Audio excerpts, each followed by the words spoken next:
Então, hoje, iniciando essa nova série sobre discipulado, o tema dessa primeira ministração se chama A Grande Comissão. E para entender isso da Grande Comissão, nós precisamos entender o vínculo que existe entre a Grande Comissão e o discipulado.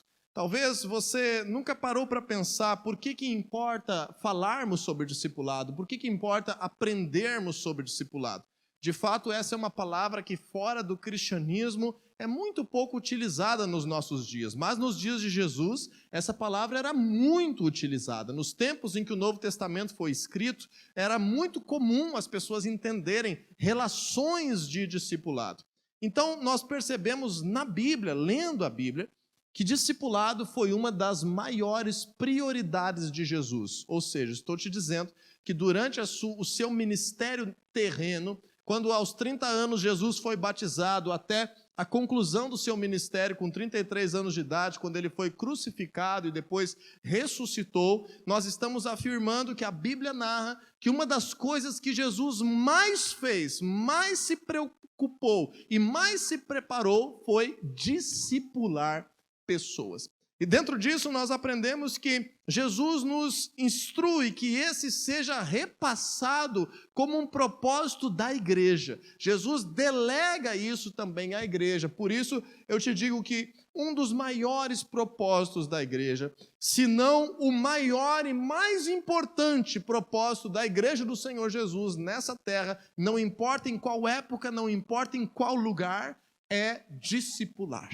E com base nessa informação, nesse tema que está permeando a nossa série, nós vamos ler um texto que é a base do discipulado como um mandato de Jesus. Em Mateus capítulo 28, versículo 18, 19 e 20. Vamos ler juntos, que diz assim a palavra de Deus.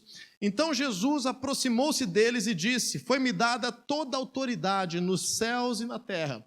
Portanto, vão e façam discípulos de todas as nações, batizando-os em nome do Pai, do Filho e do Espírito Santo, ensinando-os a obedecer tudo o que eu ordenei a vocês. E eu estarei sempre com vocês até o final dos tempos. Talvez você tenha reparado que na tua Bíblia, antes do versículo 18 ou antes do versículo 16, provavelmente tem aí um título deste parágrafo que foi separado aí. Em muitas Bíblias, esse título está escrito A Grande Comissão. Quem tem a Grande Comissão escrito na sua Bíblia aí? Olha só. Em algumas Bíblias está escrito assim: Jesus aparece aos seus discípulos, ou Jesus aparece aos apóstolos, mas a maioria das traduções em português está escrito a Grande Comissão. E eu gostaria já de te dizer que, às vezes, nós somos, de certa forma, induzidos por esses títulos dos parágrafos. Então, você precisa saber de uma informação técnica importante sobre a Bíblia, que os títulos dos parágrafos, por exemplo, dos evangelhos, não estão na Bíblia original. Esses são títulos que os tradutores colocaram para poder separar os assuntos. Então, às vezes, alguns títulos nos fazem ler uma porção da Bíblia com os olhos do tradutor, que ele encontrou que aquele seria o tema principal. Então, por vezes, nós não permitimos que Deus fale conosco um outro assunto naquela porção, porque achamos que aquele título faz parte da Bíblia original, mas não faz parte. Porém, nesse caso, foram muito felizes, na minha opinião, os tradutores bíblicos, em colocar na maioria das traduções para o português o resumo, a ideia geral, o título deste parágrafo da Bíblia como sendo a Grande Comissão. E por que eu julgo que esse é um assunto, um tema, um resumo, um título muito interessante? Porque nós vamos estar hoje tratando disso como sendo algo que Jesus nos coloca como um mandamento, uma designação do Senhor Jesus para a sua igreja, para aqueles que nele creem, para aqueles que caminham com ele. Quando eu falo comissão nos nossos dias, o que vem na tua mente quando eu digo comissão? Normalmente nos nossos dias essa palavra comissão, ela está mais ligada ao dia a dia, por exemplo, para quem trabalha com vendas. Quem trabalha com vendas ou com prestação de serviços com representantes que vão mediar isso, está muito acostumado com a expressão comissão. E nos nossos dias, comissão, como sendo utilizado aí no segmento de venda, significa o quê? Uma empresa se estabelece e ela decide comercializar um produto ou um serviço. E essa empresa tem vários setores, essa empresa tem vários departamentos, mas um dos departamentos dessa empresa é o departamento de vendas. E no departamento de vendas é muito comum, na nossa cultura, no nosso âmbito comercial aqui, na nossa nação e no tempo em que nós vivemos, que os vendedores sejam motivados a vender mais por estar sendo prometido a eles uma parte desse produto no momento que a transação for finalizada. Então, quanto mais ele vende, mais ele ganha. Alguns trabalhos de vendas têm um salário fixo e mais comissão, mas está cada vez mais comum no nosso meio, nos nossos dias, na nossa cultura, que existam trabalhos de venda que nem salário fixo tem apenas comissão. Você já ouviu falar alguma coisa assim?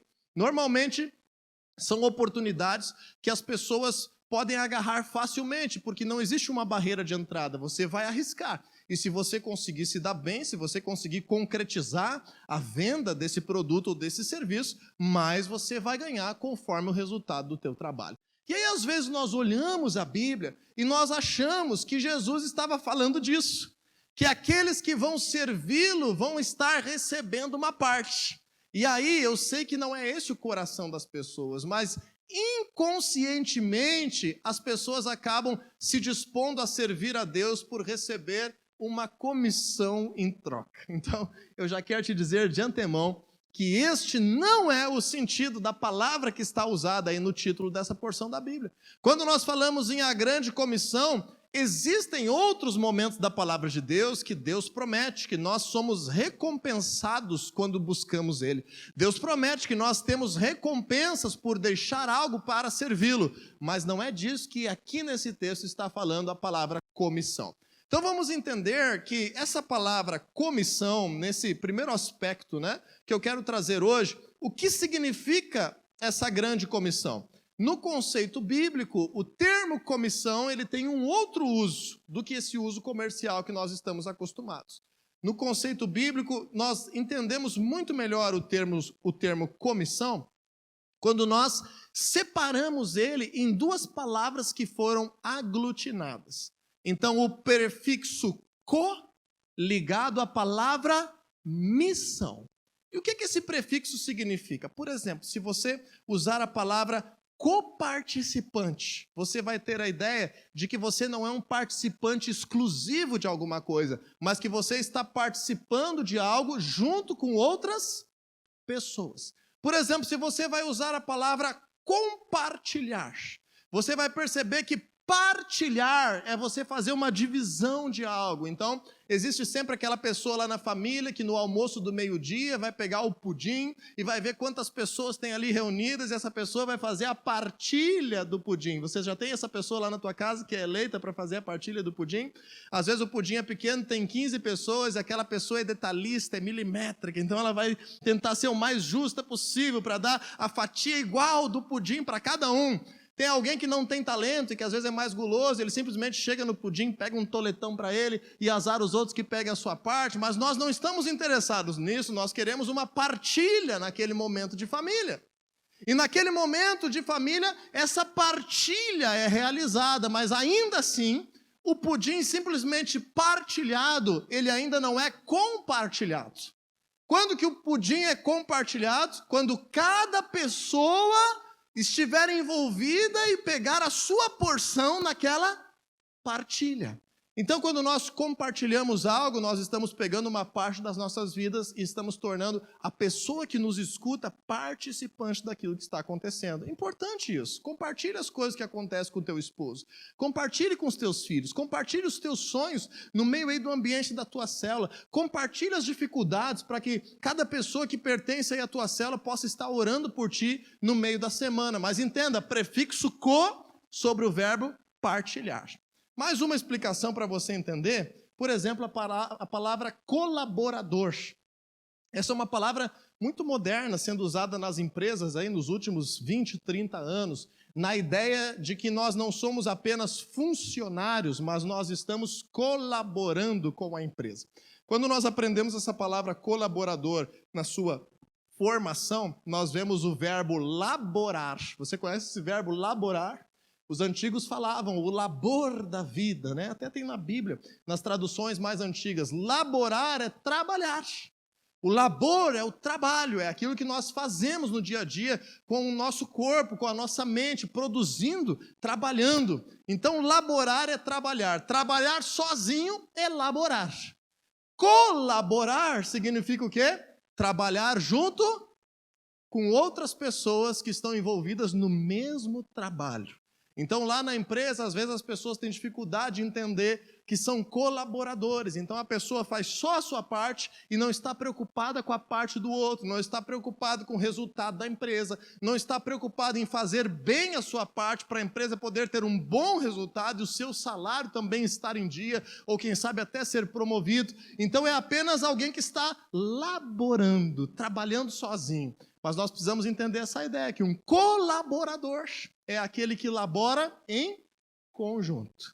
Agora vamos trazer toda essa aula de português aí, que talvez seja desnecessária para muitos, para a Bíblia, entender a palavra comissão. O que é uma comissão? Jesus carrega uma grande missão sobre essa terra.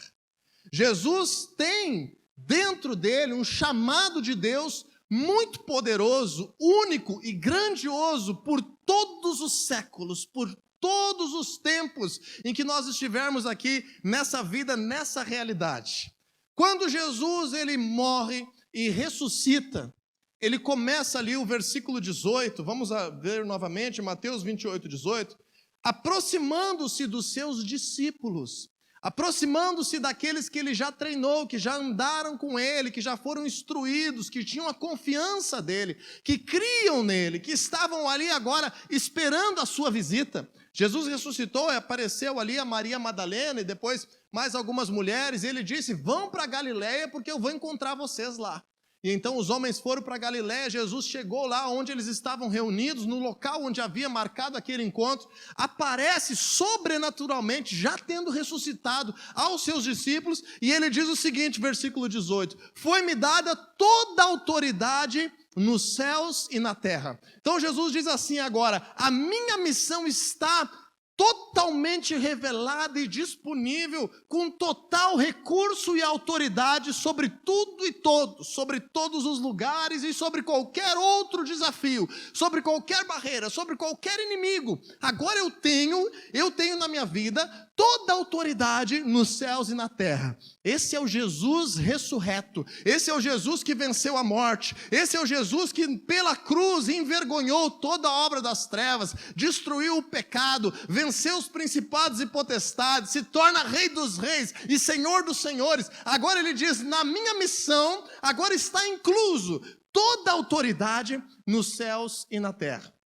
E ele diz assim, portanto, ou seja, por causa disso, por causa que eu tenho agora essa autoridade sobre tudo e todos, eu vou compartilhar a minha missão com vocês.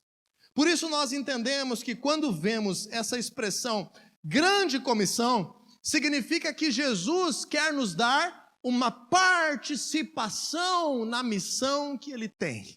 Jesus quer nos fazer participantes, Jesus quer nos fazer colaboradores, Jesus quer nos fazer incluídos na sua poderosa missão.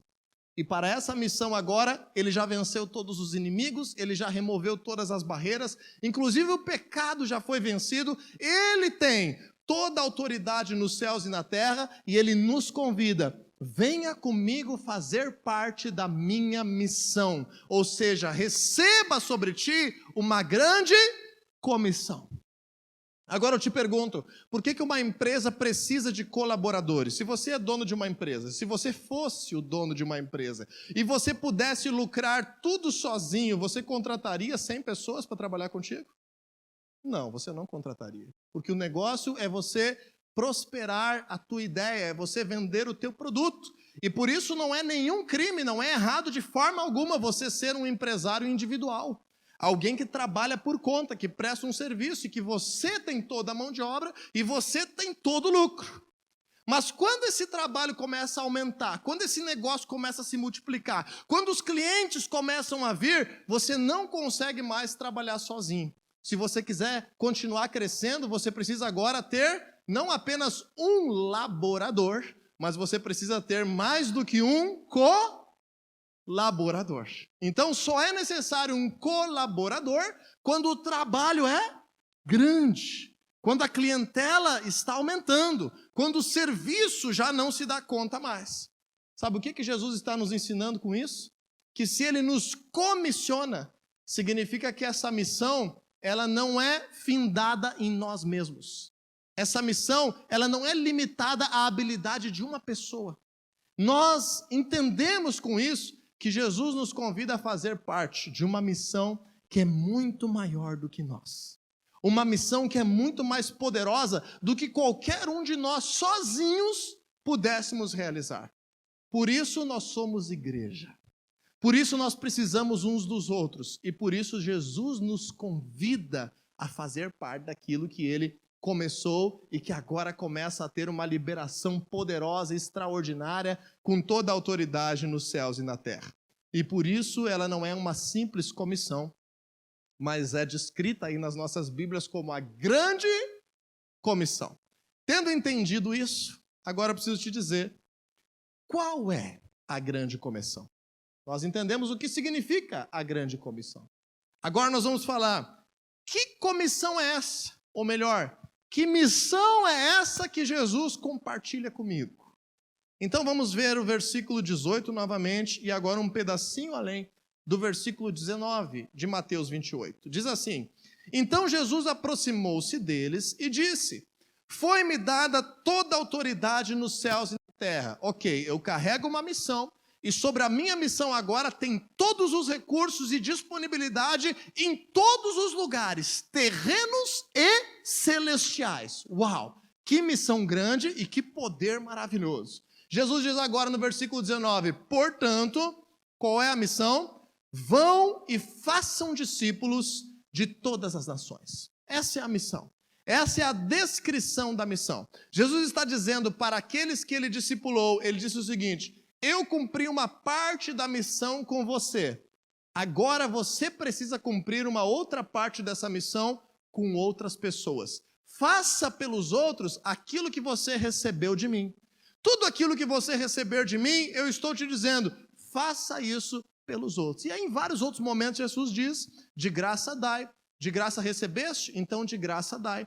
Jesus também diz, é muito melhor, há muito mais alegria em dar do que em receber. Jesus nos diz, você quer ser grande no reino de Deus? Então seja o servo de todos. Porque até mesmo o Filho do Homem veio não para ser servido, mas para servir e entregar a sua vida em resgate de muitos. Então, quando nós começamos a entender essa lógica, esse coração de Jesus, nós entendemos que a missão dele é fazer pelos outros aquilo que ele está fazendo por nós. E às vezes ele está fazendo por nós de uma forma individual, e às vezes Jesus já está fazendo por nós, a essa altura do campeonato, em 2022, já está fazendo por nós por meio de outras pessoas.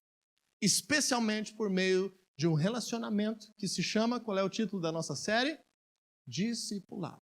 Quando nós entendemos isso e aprendemos sobre isso, eu preciso te dizer algumas coisas um pouco mais teológicas, um pouco mais técnicas da Bíblia, que acabaram causando uma grande confusão aí nas últimas gerações. Quando a Bíblia foi traduzida para português, no versículo 19, em várias traduções, está escrito assim: ide por todo mundo, façam discípulos. Ou ide e façam discípulos de todas as nações. Talvez alguém de vocês tenha aí na tua Bíblia a palavra ide.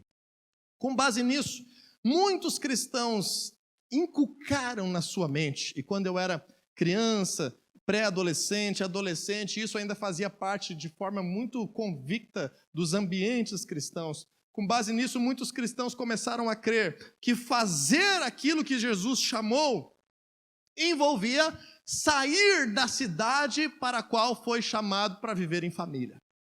Porque se colocava o ide como a principal palavra da missão que Jesus tinha.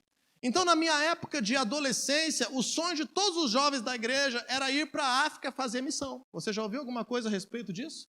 Na época da minha adolescência, o sonho de muitos jovens da igreja era se mudar para o sertão, para ir lá fazer missão. E quase que não se falava isso, mas quase que se entendia que se eu estiver vivendo a minha vida aqui, em meio à minha família, à minha escola, ao meu trabalho, eu não estou sendo alguém que carrega uma missão. Eu não estou sendo um missionário, porque ser alguém que carrega uma missão está envolvido em cumprir o ID. E ID envolve sair da onde se está. E assim a vida começou a acontecer, houve um movimento missionário muito forte. De fato, o Brasil foi muito beneficiado por isso, porque já na primeira década do século XX, missionários vieram de muitos países para o Brasil para implantar igrejas que estavam entendendo uma revelação do Espírito Santo de Deus, o pentecostalismo, outras vertentes de igrejas reformadas, que não apenas a igreja católica, e nós somos muito gratos por esse movimento missionário, e não tem problema nesse movimento missionário, o problema é nós acharmos que se nós não sairmos da nossa terra, nós não estamos vivendo uma missão. Por que eu digo isso? Porque essa palavra, infelizmente, foi muito mal traduzida para o português. Jesus não disse o verbo ir no imperativo. Jesus disse o verbo ir no particípio. E agora, pastor, o que está falando? Parece aula de gramática. Eu saí da escola sexta-feira, vim aqui para a igreja receber uma coisa de Deus. Começamos a falar agora de gerúndio, particípio, morfologia, sintática. Vamos de leve. Particípio do verbo ir, ido. Tendo ido. E aí ficou estranho traduzir isso, que no grego não combinou esse pensamento. E aí traduziram como um imperativo, ide. Mas isso não está correto. Se você for pesquisar na Bíblia, no grego original, essa palavra ela não é imperativa. Jesus está dizendo assim, tendo ido. Quase que ele está dizendo assim, por onde vocês forem. Quase que ele está trazendo um sinônimo de outros textos que ele afirmou para os discípulos, vocês precisam sair e não evangelizar apenas essa região. Evangelizem essa região, mas também evangelizem as regiões vizinhas, evangelizem as outras partes da nação e evangelizem também outras nações da terra. Então, no complemento a essa ideia, Jesus está dizendo, à medida que vocês tiverem ido, vocês têm uma missão. Por onde vocês passarem, façam discípulos aonde vocês forem. Segunda expressão que está traduzida errada aí, é a expressão façam discípulos. Essa expressão também não está na Bíblia original. Foi uma adequação que os tradutores fizeram de um texto importantíssimo. Então, na verdade, o que está aí não é o verbo fazer, mas é o verbo discipular. E o que está aí não é o substantivo discípulo, mas somente o verbo discipular. Então, agora nós entramos num outro erro que a igreja cometeu ao longo dos anos, que as pessoas entenderam das duas uma. Ou uma percepção que é a seguinte, eu vou levar o evangelho para aquele que está se perdendo, eu vou levá-lo ao batismo, e depois que eu levá-lo ao batismo, eu vou dar a ele a missão do te vira. Você conhece essa missão? Em que eu digo assim, agora eu tenho que buscar novos perdidos, e você recebeu uma missão. Que missão é essa? Te vira. Ou seja, eu já te fiz discípulo, eu já te tornei um discípulo de Cristo, então agora pega a unção e te vira. E assim nós temos muitas igrejas que são baseadas na membresia, muitas igrejas que são baseadas no frequentar os eventos da igreja, e cada um ser simplesmente responsável pelo seu crescimento. É lógico que nós, cada um de nós, temos que ser responsáveis pelo nosso crescimento, mas não é disso que Jesus está falando. A outra abordagem errada sobre o fazer discípulos, que agora tem num evangelho mais contemporâneo, já dentro das igrejas em células, é a pessoa entender o seguinte, eu vou lá, eu vou me envolver, eu vou fazer disso ser a minha missão, e quando eu gerar alguém, essa pessoa é minha. Quando eu gerar alguém para o reino de Deus, agora eu sou dono de uma pessoa. E essa pessoa tem que me seguir por onde eu for. E aí a gente acaba convertendo as pessoas muito mais ao Diego do que a Jesus. Então Jesus não está nos ensinando a exclusivamente atrair pessoas para nós. Faz parte que nós venhamos ter relacionamentos de intimidade, mas não é essa a missão. Esses relacionamentos devem servir para discipular essa pessoa. E daqui a pouquinho a gente vai ver o que isso significa. Então o que Jesus estava dizendo é o seguinte, tendo ido, ou por onde forem, discipulem todas as pessoas. Porque a palavra nações, Que confusão. Está me dizendo agora a Bíblia que eu leio está errada. A palavra nações talvez não esteja muito bem traduzida. Um dos textos mais importantes da Bíblia. Eu não quero crer que o diabo usou os tradutores para isso, mas houve um grande equívoco nisso. Um dos textos mais importantes da Bíblia tem vários erros de tradução teológicos. E palavra nações não é a palavra nações para países politicamente estabelecidos. Essa palavra nações, na verdade, ela é muito mais traduzida na Bíblia como outra palavra que não seja nações. Ela pode ser traduzida como povos, pode ser traduzida como famílias, pode ser traduzida como grupos de pessoas. Então agora a gente olha esse versículo e pensa assim: eu não tenho noções de governo, eu não tenho acesso a generais, eu não tenho acesso aos chefes, aos donos de empresa, eu não tenho acesso àqueles que estão à frente dos governos, das corporações. Quem sou eu para pensar que vou cumprir uma missão de discipular nações inteiras? Jesus não está dizendo isso. Jesus está dizendo: por onde você for, discipule todo tipo de pessoa que eu te enviar. É só isso que Jesus está dizendo. Só que essa palavra é uma palavra mais ampla, é a palavra etnos, que também pode dizer, você pode ser usado para discipular famílias. Você pode ser usado para discipular empresas. Você pode ser usado para discipular indivíduos. O chamado que te envolve, a igreja que você pertence, pode ser usado para discipular uma cidade. Essa palavra é uma palavra muito mais ampla. Mas se nós reduzirmos ela, nós tornamos essa missão possível a qualquer indivíduo que pertença ao cristianismo. Vamos então simplificar ao máximo. Eu não estou dizendo que essa deveria ser a tradução. Eu estou dizendo que esse deve ser o entendimento mais básico que nós temos da grande comissão. Qual é a comissão? Qual é a missão que Jesus nos encarrega? Por onde você for, discipule qualquer tipo de pessoa que eu te enviar. Ficou mais fácil agora de entender, pessoal? Então agora, nesse entendimento, eu fiz parte de uma sociedade, morei durante quase 9 anos na cidade de Lajeado. Uma sociedade bastante diferente da sociedade viamonense. E Lajeado tem muitas coisas muito boas. Está entre as 50 cidades melhores para se morar no Brasil, diante das pesquisas de qualidade de vida. Uma das 50 cidades com maior qualidade de vida na nossa nação. O Vale do Taquari está entre as regiões de melhor qualidade de vida de todo o Brasil. Então tem muitas qualidades lá, mas existem também algumas fraquezas. E uma fraqueza que existe nessa sociedade que eu fiz parte durante algum tempo, morei lá, trabalhei lá, fiz célula lá, tentamos um projeto de implantação de igreja que ficou ainda na multiplicação das células, quando eu saí de lá não chegou a ter ainda uma sede, e batizamos muitas pessoas, formamos líderes lá, mas nós enfrentamos uma barreira cultural. Sabe que barreira é essa? Aquela lá, fulana, ela não merece estar na igreja. Isso, aí andava aí se refestelando, andava nas boates, aí andava fazendo e acontecendo. Essa aí, Deus não perdoa. Na cabeça das pessoas, alguns mereciam ser evangelizados e alguns não mereciam.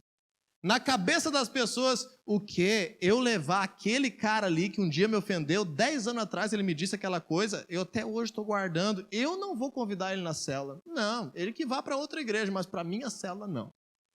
Então, nitidamente, algumas culturas não entendem que nós somos chamados a discipular qualquer tipo de pessoa que o Espírito Santo colocar diante de nós. Qualquer pessoa. De qualquer idade, de qualquer classe social, de qualquer condição de saúde, de qualquer momento que esteja vivendo.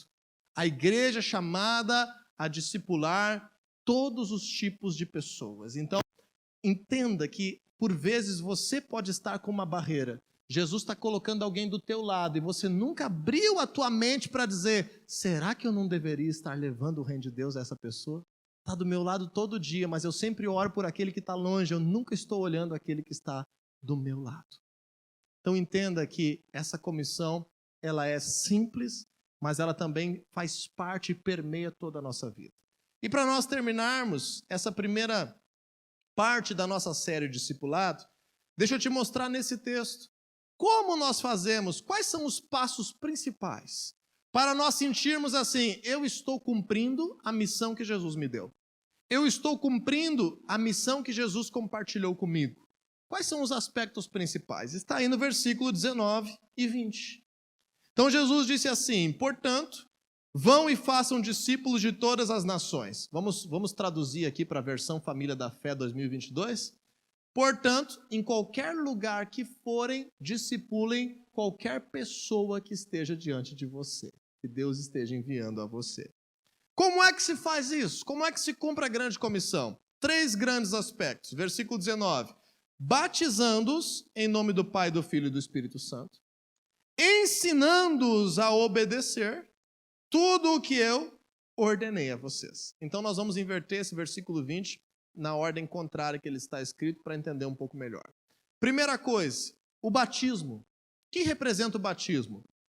O batismo representa alguém que desejou começar uma nova vida com Deus e está solenizando, simbolizando, marcando essa nova vida por meio de um ato simbólico em que mergulha em água, representando a morte para uma velha vida sem Jesus, e agora emerge da água representando uma nova vida, como uma ressurreição, em que agora Deus faz parte dessa vida e que essa vida pertence ao reino de Deus. O batismo é um símbolo disso. Então nós não devemos apenas focar no símbolo, mas nós devemos focar no processo que faz acontecer alguém desejar e concretizar o início de uma nova vida com Deus. Então, dentro da missão de discipular todas as pessoas, está a missão menor ou inicial, que é descrita em Marcos, de nós inicialmente levarmos o conhecimento da palavra de Deus às pessoas que estão ao nosso redor. Marcos 16, 15 e 16, vão por todo mundo e preguem o evangelho a todas as pessoas. Quem crer e for batizado será salvo. Esse é o primeiro aspecto de alguém que está discipulando.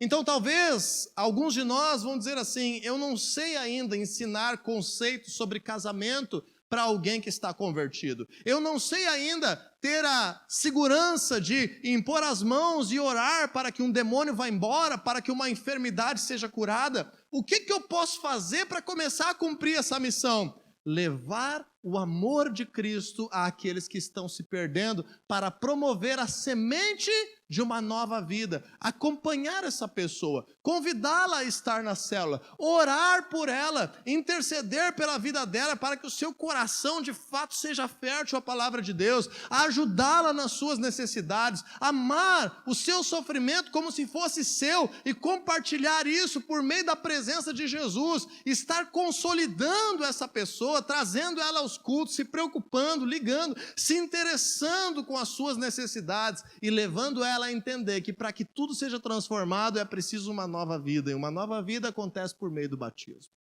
A igreja serve muito bem isso, de forma muito plural, com vários ministérios, com as células, com os cultos, com o curso de primeiros passos, mas nós precisamos nos envolver em fazer com que as pessoas sejam colocadas dentro dessa missão. Depois do batismo, o que Jesus nos ensina aqui? Jesus nos ensina que, vamos inverter a ordem, Ele nos ordena algumas coisas que nós temos que aprender. Então, para os discípulos, isso já era assunto vencido. Eles já tinham passado 3 anos e meio com Jesus. Mas vamos dizer que os discípulos estivessem no início da sua caminhada. O que Jesus estaria dizendo? Venha e me siga e aprenda de mim. Aprenda de mim, eu sou manso, humilde de coração, eu tenho caminhos de Deus para revelar na tua vida, eu consigo trazer aqui cura, restauração, novos desafios para a tua realidade, instrução, resposta de Deus, propósito, chamado, missão de Deus para ti, me siga. E durante 3 anos e meio, cada um daqueles apóstolos que estavam agora ali reunidos, os 11, porque Judas havia traído Jesus, havia saído e se enforcado. Jesus aparece aos 11 e eles já têm essa realidade. Mas nós precisamos entender hoje que antes de querer ensinar os outros, nós, para vivermos essa missão, devemos querer aprender de Jesus tudo o que Ele nos ordenou. Ah, não, eu queria aprender sobre Jesus só como me dá bem na minha vida financeira. Aí nós não vamos estar sendo um discípulo verdadeiro. Eu queria aprender de Jesus só como é que eu faço para poder suportar melhor o meu casamento. Não estamos sendo um discípulo verdadeiro. Um discípulo, alguém que abraça essa missão, ele vai querer aprender tudo o que Jesus ordenou. Tudo o que Jesus estabeleceu. E agora, como é que eu faço isso? Como é que eu entro dentro dessa missão? Nós vamos aprofundar esse assunto nas outras ministrações dessa série. Mas eu entro nessa missão mergulhando na palavra de Deus. Eu entro nessa missão abrindo meu coração, tendo sinceridade na minha oração. Eu entro nessa missão tendo uma vida com Deus diária.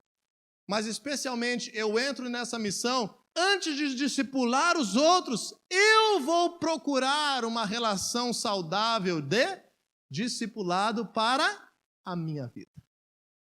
Assim como aqueles discípulos foram discipulados pelo homem Jesus, que agora estava partindo, Jesus estava dizendo: vocês, homens discipulados por mim, agora precisam discipular outras pessoas. E a terceira e última parte dessa missão, que nós vamos aprofundar também em outras ministrações, está dizendo o seguinte: nós precisamos, como igreja, ensinar as pessoas a obedecerem aquilo que Jesus nos ensinou. Então é isso que eu faço aqui no culto. Tecnicamente, por ser o pastor da igreja, é muito provável que eu seja uma pessoa que tem experiências um pouco a mais, talvez um conhecimento um pouco a mais sobre Deus para partilhar contigo. Então, por isso que normalmente eu que estou aqui falando no domingo. E assim lá na tua cela, a pessoa que tecnicamente tem experiências mais plurais e um conhecimento e um discernimento melhor para liderar esse compartilhar da palavra, é o líder de cela. Mas talvez lá na tua casa é você. Então agora eu preciso entender que parte da missão é aquilo que eu recebi de Jesus, eu me preocupar em ensinar os outros. Eu preocupar e partilhar isso. E esse é um dos grandes erros da igreja. Achar que discipulado é ensinar. Discipulado é ensinar, segundo isso que Jesus falou, gente, não é apenas ensinar. Discipulado é ensinar a obedecer. E a gente não gosta muito de falar nessa palavra, obediência, mas o reino de Deus é baseado em obediência. Falamos semana passada sobre o Senhor como grande mandamento, ser amado, ser adorado, ser reconhecido como Deus que é o nosso Senhor. Então agora nós entendemos que o terceiro aspecto de uma igreja que vive discipulado é aprender a obedecer para ensinar a obedecer. Porque nós sabemos que, mediante a obediência, nós seremos livres de males, nós seremos livres de caminhos de morte, nós seremos livres de tentações. Deixa eu te perguntar, você como filho, em toda a tua história, sempre que você obedeceu, você entendeu o porquê? Sempre que você obedeceu, você concordou? No momento, às vezes a gente não concorda, a gente está emocionado, a gente está com a visão limitada. Mas quando o conselho é bom e a gente obedece, nós nos livramos de um mau futuro. E assim é a palavra de Deus sobre nós. Então, como conclusão, Mateus 28:20, na última parte, diz o seguinte: e eu estarei sempre com vocês até o final dos tempos.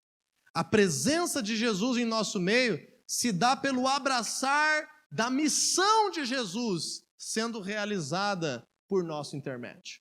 Uma igreja que não discipula, uma célula que não discipula, um crente que nem ou é discípulo ou não está discipulando, não está sendo uma igreja viva.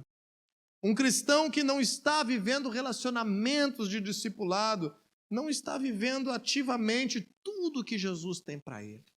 A gente pode viver, às vezes, meio distante de relacionamento, pode viver, às vezes, meio ausente, mas nós não estaremos vivendo tudo que Jesus tem para aquele momento das nossas vidas. Por isso eu te convido a despertar o teu coração e querer abraçar essa missão. A Bíblia sempre ensina a nós entregarmos aquilo que nós recebemos. Então, se nós somos discipulados, nós também devemos abrir a nossa agenda para que outros venham receber de nós aquilo que nós temos recebido. Se nós não estamos sendo discipulados, nós também precisamos abrir a nossa agenda para que Deus possa falar conosco por meio de outras pessoas, possa se revelar com sabedoria, com um conselho, com intercessão, com amor por meio de outras pessoas. Não viva longe do discipulado. Graças a Deus, Deus tem nos dado uma atmosfera de discipulado, mas essa é uma ênfase que nós precisamos crescer nesse tempo.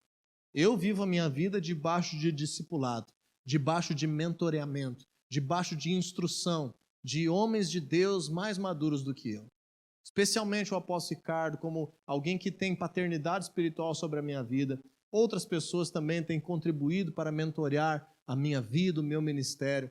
Então, com esse exemplo, eu espero que a família da fé inteira entenda a grandeza de não ser cristão sozinho, mas de viver, de fato, sendo acrescentado por outras pessoas e derramando Jesus também na vida daqueles que estão chegando.